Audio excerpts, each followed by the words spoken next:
It's Yetunde Vlog. Yetunde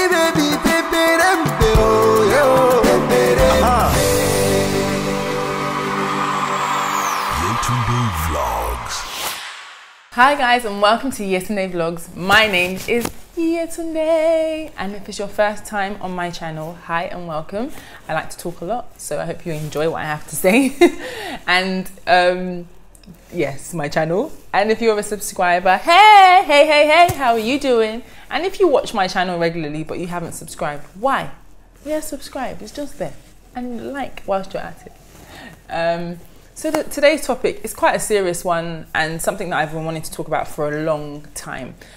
But before I go into that, what has kind of spearheaded me to kind of just do it now is what's going on in Libya. Many of you may have seen it all over the web about what's happening in Libya, which is absolutely disgusting. The idea that our fellow Africans are being sold into slavery by fellow Africans is just appalling and abysmal, to say the least. When I read about it, I couldn't believe it. Even the pictures that I've been seeing, they've been so graphic and just so horrible, just really, really horrible and unfortunate.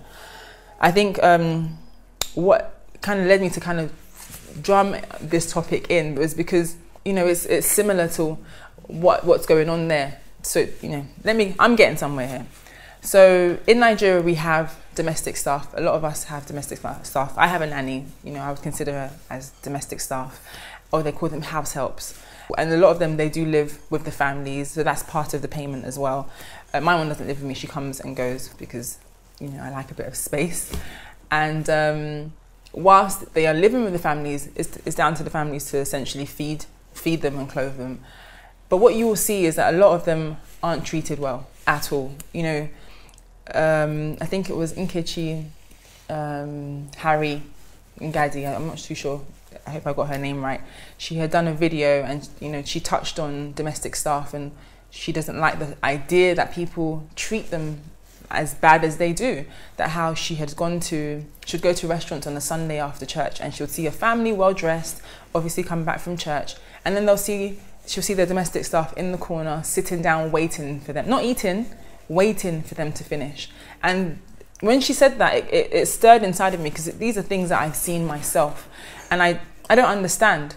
You know, I studied history back in school, and, you know, especially the black people in the 60s in America, that was something that, you know, I was very, very interested in and I was very into.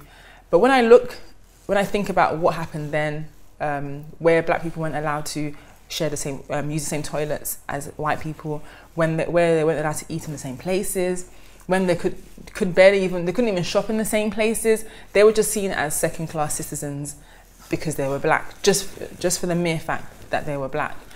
And when I look at a lot of domestic staff nowadays, many of them do come from the Benin Republic of Benin, which is just outside of Nigeria, in West Africa here. And many of them come to Nigeria to have a better life.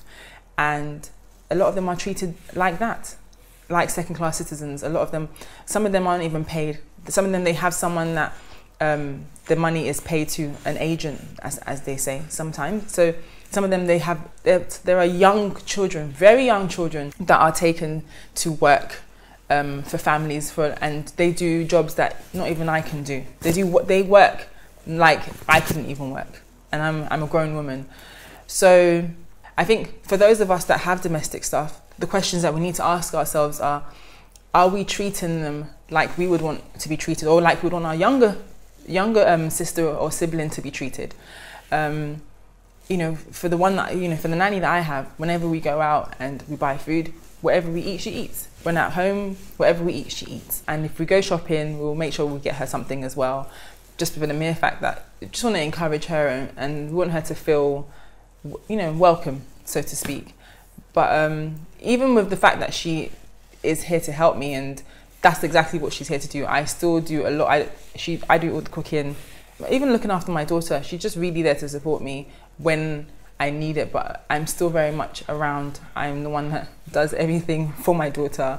But if I need her to just hold her whilst I do something, you know, because I don't want her to feel like all the work is on her. And I feel like she's a fellow human being. If I was to do that amount of work, how would I feel? And she doesn't live with us for the mere fact that I don't want anyone to feel frustrated and locked in, because what I noticed was a lot of them weren't allowed to go out, and you know, they must always stay in the house, they're always doing stuff in the house. I just feel like as a normal human being, if you were told to never be allowed to go out, you could only go to the market and come back straight, and the only time you get to really have time out was once a year at Christmas to see your family, you would feel frustrated. Like, it's a frustrating thing to think about. So, you know, I'm not trying to criticize anybody, but I just feel like we need to ask ourselves questions that if we had a younger sibling that was working for an employer and the employer was treating them how you treat your domestic stuff, would you be happy? Or if you were treated by your employer in that same way, would you be happy? You know, I think we need to ask ourselves these questions, because we need to know whether we're treating our house help as, are they our house help or are they our slaves? So personally, this is how I feel like if we have house help, we need to pay them above the minimum wage, because if you can obviously afford to have house help, you can afford to pay them above the minimum wage, which I think, you know, I don't think it's too much to ask for. Also, it's important for us to think about the fact that you are their employer, they're your employee. Pay them on time, for goodness sake. You pay them on time. If the person has worked a month, pay them their due.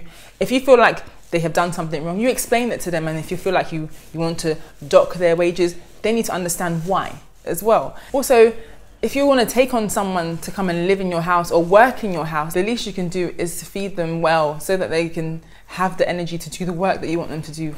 Domestic work is not beans. It's not a small job. It's a lot of work. Also, give them the grace to be presentable. Help them. Like, you know, some of them you have to teach them certain things. Some basic hygiene you have to teach them, especially for the ladies, things like their monthly stuff. Give them, you know, help them along the way, because you don't know how much you are impacting their lives.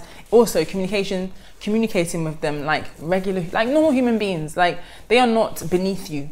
That, you know, they shouldn't be scared of you and jittery. Again, that reminds me of, you know, back in the, you know, in the slavery days. If you watch all these slave films, they were scared of their masters. Are you a slave master? Why should they be scared and jittery when you're around? Yes, they should respect you, but they shouldn't fear you. You're not God. And I feel like we need to get that right. Let them feel comfortable enough to come to you and explain to you and talk to you about certain things. If you want to reprimand them like you would reprimand an employee. You don't beat them. When I hear people beating their house help, I don't understand. Who the hell are you? Also, something that I like to do is just give them allowances.